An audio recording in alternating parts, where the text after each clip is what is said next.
Stan doesn't realize that he just set up my talk so brilliantly. So, so that's Stan applying for the position of God. Obviously, he got it. Yes, he was given the job that day when he played it. And he said, the lyrics, go inside, I'm always there. Look outside, I'm everywhere. I'm experienced in the ways of love. I am everything you're dreaming of. What a beautiful chorus. And there's a quote by James Taylor I'm going to start with. Songwriting is a process of discovery. It's being quiet enough and undisturbed enough for a period of time so that the songs can begin to sort of peek out. And I should go write a song right now. And you begin to have an emotional experience in a musical way. Now just think about that. Stan just said that. He sat out on his deck, it got quiet, got out of the busyness of his day, and the song just appeared. How many of you have had that experience? All of us songwriters have had that experience, and writers. We get quiet long enough, we get out of the way of all the busyness and the craziness of our lives, writing a screenplay, and all of a sudden, it just comes out. One of the songs that I wrote like that was New Hampshire Nights, which has traveled with me through my whole life, because it just came out. And I remember it was like 2 a.m, and I was in 87th in Amsterdam in New York City, sitting at the piano, and I'm playing, and I have 1,000 songs all over my piano that are third written, half written, just lyrics and things that I just didn't finish. And all of a sudden, I hit this thing, and all of a sudden, the entire song came out. And I finished it, and I'm trying to scribble it down, but it's coming. Because I was out of the way. I got my, as Emerson says, bloated nothingness out of the way and was willing to discover what was there. I didn't get frustrated. I wasn't getting anxious. I was just there. When you get to that point in your life, it's amazing how much there is to discover. We are sitting on a wellspring of pure creativity. Ideas that we've never even imagined could even be a possibility are just sitting there waiting for us to get quiet enough, calm enough, peaceful enough to let it, as he says, let it peek out. I love that expression that he puts here, to peek out. An emotional experience. And you know what I think the emotional experience in my life is now? It's the emotional experience of recognizing God as what I am. It just starts to peek out, and I get it. It's why I gave that last chapter that assignment. Write your resume. Find out what you think of yourself. Find out how much you think you're not God in order to realize how much you are God. And when you get quiet enough, that's what happens in meditation. It peeks out. Something shows up and you get a glimpse of yourself. Donna Butler gets a glimpse of how beautiful she is, how talented she is, how successful she is. You get that glimpse and it's like, is it really me? Is that really who I am? The answer is yes, but sometimes the answer is no. We don't think so. And then we busy ourselves with all the things we can busy ourselves with to fill that hole that we've now left empty because that thing that peeked out dropped back in. Because we said no to it. This month is your opportunity to discover the truth of who you are. And don't say no to it. Let it peek out and let it eventually just come out and disco its way into your life. Yes. So the thing is, it peeked out for me a while back. It really peeked out. And I remember the day that the gentleman showed up in North Hollywood with his book, I Am God. and asked me if he could do a presentation of it. And I was like, I don't do that. I don't let people speak on my stage that I don't know and that I don't have a history with. He says, then read the book. Let's get a history. And I did read the book, and it was so profoundly moving. He then also had a movie he had just produced, and I watched the movie, and I agreed to show the movie. And when we showed the movie, and was anybody here for that? Were you there for that, Eric? I showed the movie, I Am God, that had just started doing the rounds, and people were really challenged. But I wasn't challenged. I remember sitting in the NoHo Art Center and watching people shift and getting a little edgy and watching the provocative things that were being said. I think you were there, Bonnie Snyder. And all of a sudden, I was like really emotional. I was like, oh, damn. This is where I have to go. This is the truth. If this is the truth, I have to go there. And you know, for a good little Catholic boy who grew up in Catholic school, this was not what I wanted to hear. I was like, I've been able to really skirt around this really well. I've been really able to talk about love and Jesus and all those things, really skirt around it well. But if I'm going to step into I Am God, I am going to ruffle feathers. I am going to make people annoyed. My board is even probably going to question me, which they did. And they were like, you could lay a little low on that. I remember my practitioner course saying, I get that that's the truth, but could you like soften it a bit? And I was like, no! There, how was that for loud? No! I can't soften it a bit because I don't have in eternity, I actually do, but I only have so many years to get this message across. And that was like maybe, 10 years ago. So here's the question I have for you today. Looking back over your life, when did you discover God? Now just think about this. When did you discover God? Go back as far as you can go back. When did you discover God? For me, at some point, I noticed people going into this room and doing something.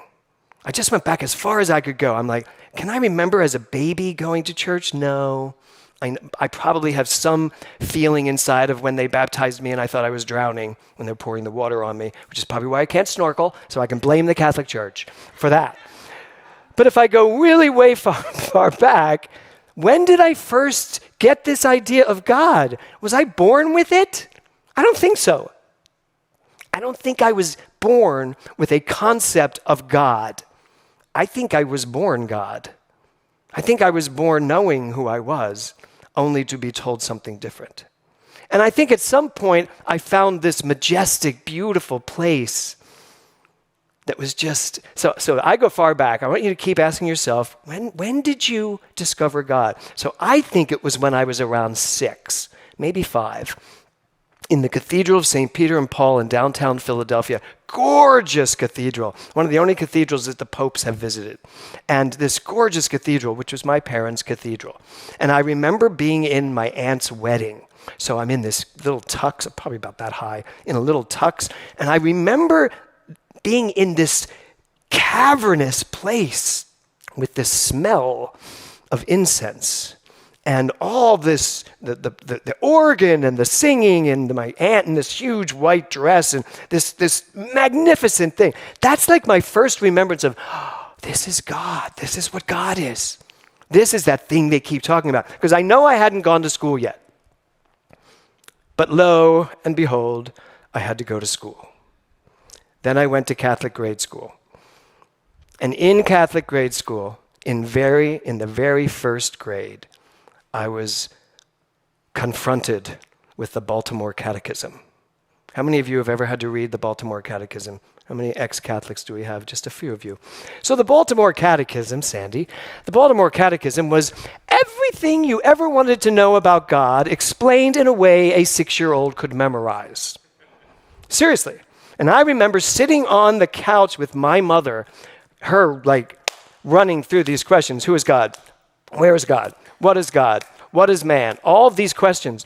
And so for you today, just for your edification, I went and pulled out the Baltimore Catechism, and I am going to read you the answers. These are the answers that told me what God was. You ready? The first question, boy, I can totally think of Dolores Mellon just sitting there going, who is God? I don't know. No, what's the answer? You know the answer. We just studied it. Who is God? God is the creator of heaven and earth and all things. Exactly.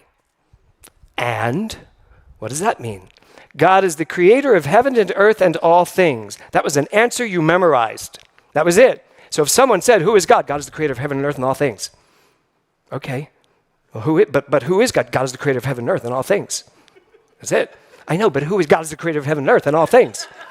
And that was it. I didn't have to question any further. They were very good. You do not have to question any further. That's it. That's who God is. What is God? God is a spirit, infinitely perfect. God is a spirit, infinitely perfect. I know, but I get that. But nope, it's just a spirit, infinitely perfect. 6-year-olds are sitting on couches learning this to this day. Who made the world? Very easy. Do y'all know that answer? That's it. God made the world. Who made the world? God made the world. I don't think there was in that book, how did God make the world? It was just who made the world. God made the world. Stop there. God made the world. Next one. What is man? I actually remember not getting this one very well because it's a little dense for a 6-year-old. What is man? Man is a creature. I love that it's creature. It's suddenly we're in sci-fi world. Man is a creature from the Blue Lagoon. Man is a creature composed of body and soul and made to the image and likeness of God, which I remember thinking to myself, therefore I am a spirit.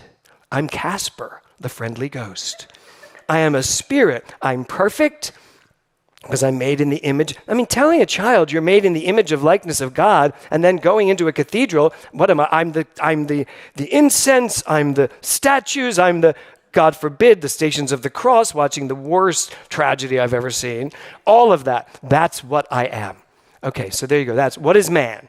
Let's just stick with word creature. Can God do all things? God can do all things, and nothing is hard or impossible for him. Isn't that a cool one? I loved that one. God, can God do all things? Because, you figure someone's going to ask that question. Can God do anything? God can do all things, and nothing is hard or impossible for him, which makes you different from God. Because I know some things have been hard for you, don't you? And I know some of you think things are impossible. Is it impossible? Is it possible for me to go back and be 20 years earlier? Can I time travel? That's kind of impossible for me right now, as far as I know. But God can. God can do all things. Because nothing is hard and everything is possible. So every time something's hard for you, you failed your resume. You are no longer God. And then the question, to end all questions, where is God? God is everywhere. If God is everywhere, hello? Have I stepped out of everywhere somehow? No, I am God. Therefore, if God is everywhere, I am God. And I know some obnoxious little 7-year-old has said that in some class. I didn't, I don't think, although I was obnoxious. I don't think I did say that. But don't you know some, especially today, kids are saying things like, hold on there, nun. I don't think they have nuns still. Hold on there, Sister Bertrill. Here's the deal. If God is everywhere, then I'm God. No, sweetie, no. But how do you answer that? No, God is everywhere, but, hold on. God is everywhere, but you're a creature, so get over it. Go back to what I taught you in the first part of this year, okay? So the title of my talk today is The Discovery of a Lifetime. And this is it's a beautiful slide. I'm not going to go into the slide. You'll see it online if you want to look at it. Because you guys are all seeing it out there. See, because you came today, you're not seeing the slides they're all seeing. I'm so sorry. But you're seeing me in the flesh. You're like, should have stayed home. Okay, so my talk today is The Discovery of a Lifetime. And I want to start with a quote by William James. And he says this: The greatest discovery of my generation is that a human being can alter his life by altering his attitudes. Okay? You all good with that? The greatest discovery of my generation is that a human being can alter his life by altering his attitudes. That was in the late 19th century. Today, Oprah Winfrey said this: the greatest discovery of all time, not just her life, the greatest discovery of all time is that a person can change his future by merely changing his attitude. So she took William James and made it more contemporary. Thus, New Thought just keeps rolling along. Okay? So William James to Oprah Winfrey. Let's go back a bit to Ernest Holmes. Ernest Holmes says this: this is the greatest discovery of all time, that behind the thought is the thinker. Now that may sound simple to you, but it's not as simple as you think. This is the greatest discovery of all time, that behind the thought is the thinker. He says, something behind the brain uses it as an instrument. There is something behind your brain that is doing the thinking. But who? If I were that 6-year-old and this were some of the things they were teaching me, I'd go, well, who? Who's behind the brain? Come on, tell us. I'm so excited. Who's behind it? God, you're a creature. No, what's behind the brain? Well, we can call it God. That's okay. René Descartes says, I think, therefore I am, cogito ergo sum. And in his book called Meditations of First Philosophy, he also said this. Craig Lincoln, you're going to love this quote. Doubting existence is disproved by the very doubt itself. I know it's heady, it's early. Think about it though. If you're going to doubt that your mind is the greatest discovery, the very fact that you're able to doubt proves that that's the truth. The very fact that you are able to question something shows that you have a powerful tool called mind, because you just used it to question that tool called mind. Thus, Ernest Holmes talks about the very thing that says that every time you say this isn't the truth, your ability to say this isn't the truth proves that it's the truth. That there is something behind your brain that does the thinking. This month is Discovery Month. This is our chance to get clearer and clearer and clearer on this thing called mind and your ability to understand it, to use it. Ernest Holmes, there's a power for good in the universe greater than you are, and you can use it. Yes, it's your mind. And it is greater than your individual self. It's certainly greater than your brain, which is just an organ, a tool that we use. But your mind, the greatest discovery of all time, the mind. So, at the end of the day, we're still left with the question, who am I that is doing the thinking? Who am I? Am I really the individual self? Just doing the thinking? Am I something bigger than just James Mellon thinking? Is James Mellon thinking what he's thinking because of everything that James Mellon has heard up to this point in his life? Or is there something behind me that operates through me, that writes songs for me when I get out of the way? When I quiet my mind enough, when I stop being so freaking distracted by everything going on in the world, that I just move back into the truth. I am God. That's the distillation we need to start doing with our minds. I think we're spending so much time just trying to get to that point of who am I? I think we got to stop with the who am I. I think it's time for us to say, I know who I am.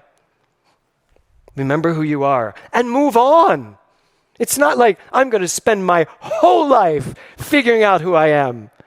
Oh my, what about getting it and then moving on from it?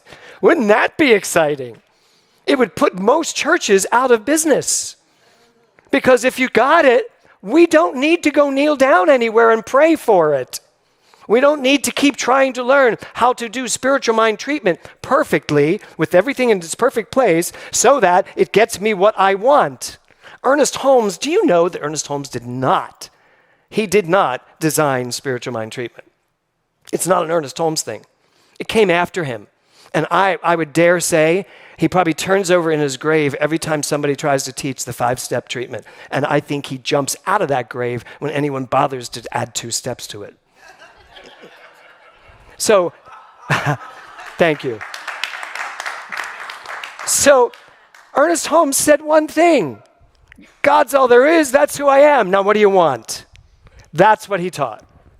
Somebody added gratitude, that's fine. And somebody added release, let's release it. I don't know where we're releasing it to. I've changed it to as, just to be more provocative. But the truth is, God is all there is. God is everywhere. Therefore, God is who I am. Now speak what you desire. That's how simple this gets, but we're still in the process of understanding the first 2 steps, whether they're true or not. So for me, the great discovery of my lifetime, is the answer to the question of who am I? Now, it's interesting. One of the other things they teach in the Baltimore Catechism is the triune nature. The Father, the Son, and the Holy Ghost. Do you all remember that? The Father, the Son, and the Holy Ghost. So, of course, New Thought came along and changed that to conscious mind, subjective mind, and form. Yeah, because, we still have to have it, triune nature. But here's the funny part of this. So, in God there are 3 divine persons. In the Catholic Church, they teach in God there are 3 divine persons, all equal. Now, I've been in a Broadway show. Did you know that? And billing is really important. Really important. And your agent works his or her butt off to get you the perfect billing. So in God, there are 3 persons, the Father, the Son, and the Holy Ghost. Equal. Totally equal. But someone's got to show up first. Someone's got to get that first billing. Maybe it's alphabetical. Let's see. The Father, F. The Son, S. That's good so far. And the Holy Ghost. I hate to say it. It would be the Father, the Holy Ghost, then the Son. But it doesn't matter because they're equal. They're all equal. What do we teach? The thing itself, the Father, the individuation, you, and mind, the greatest discovery, the Holy Ghost. It's that simple. We have literally, the Catholic Church was right in this moment. The Catholic Church was right. The Father, Son, and the Holy Ghost. There is the infinite abyss of pure creative energy that is everywhere present. God is everywhere. And then there is the Son, the individuation, that which comes out of all of it becomes Tiffany Milne, and it's the individual of that, the Son, and then the mind, the Holy Ghost, the intuitive knowing, the Holy Ghost, the mind that we use. So we are actually teaching, it's there, it's right there. It's right there in everyone's mind. It's just the crystallization of it that we're working on. Trying to understand. Even in the Baltimore Catechism, it said it's all equal. Everything is equal parts. That means Karen Wright is fully God. Not just a little bit of God, not just that little bit of God that does amazing work in this world. All of God. Everywhere present at all times. You are everywhere present at all times. You are everywhere present at all times. Thus we can feel what we feel, know what we know. I was just about to say that's how simple this is, but it's not as simple for many of us. So I think once we get the identity crisis problem out of the way, the question becomes what's next. So we just finished the book Quantum Revelation in our advanced consciousness class.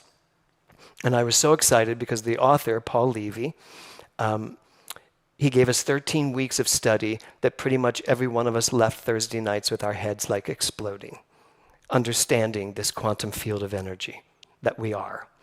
So this Thursday night, I just wrote to him, just thinking, here's what I'm doing. I'm teaching your book. Would you like to come and spend an evening with my class? And he said yes. So he came on Thursday night for the first hour, and it was remarkable. I felt like I was with Timothy Leary. I did. He was like this hippie energy and it was like everything he said, my head was just like, okay, okay. And I was trying to navigate it. It was just terrific, terrific. But in his book, he asks this question. As more of us become increasingly aware of the nature of the universe and the world-shaping creative power that we wield, how will things change? As more people become aware of what this universe is, and that there is no God in the sky, but there is this creative energy that we all are. And as more people become aware of that and in touch with their own unique power of who they are, how will the world change? How will your world change? So I asked that question and sent them off into breakout rooms to talk about it. And then I got to visit each room and listen. But I'm going to leave you all with that question tonight. This is what I want you to discover this month. I want you to discover how your world will change, how your life will change when you see the world differently. And I have a beautiful, beautiful quote here by Marcel Proust, who says this: "The voyage of discovery is not in seeking new landscapes, but in having new eyes." So this month, I'd like you to take some time. Get quiet, like Stan did. Go sit on your deck or go take a walk in the trees. Get quiet. Slow down the world. Get rid of your distractions. And just let the true nature of who you are peek out at you. Just let that thing that's bubbling up in this whole world right now, let it get a glimpse of Steve Brabant and say, I know who you are. And then once you really get that glimpse and that peek is happening, I want you to look around at the world through those eyes, different eyes, eyes that know who they are. Because I guarantee you, the more we all look at the world through the eyes and as the eyes of God, this world is going to just change and shift and transform right before our very eyes, and nothing has to change for that to happen. You do. Because as soon as you do, it does. Namaste.